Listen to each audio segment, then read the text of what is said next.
నా పేరు పడాల యేసు, మా దారో division. Up and down current రావడంతోనే మా ఇంట్లో షార్ట్ సర్క్యూట్ అయ్యి మొత్తం ఇంట్లో సామాన్లు, డబ్బు, బంగారం కూడా పిల్ల చోలీ కొని 3 నెలలు అయింది.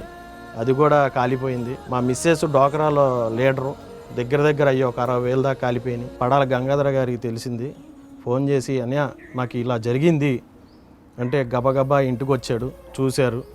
చూసిన తర్వాత ఎమ్మన్నా గద్దె గారికి ఫోన్ చేశారు. పడాల యేసుది ఇల్లు కాలిపోయింది, ఫైర్ అయిపోయింది, ఒకసారి రావాలి సార్, మీరు ఏదో సాయం చేయాలి సార్ అన్నారు. గద్దె గారు పొద్దున్నే 11 నా ఇంటి ముందరకు వచ్చి నా ఇంట్లో సామాన్లు మొత్తం అన్నీ చూసి గద్దె గారు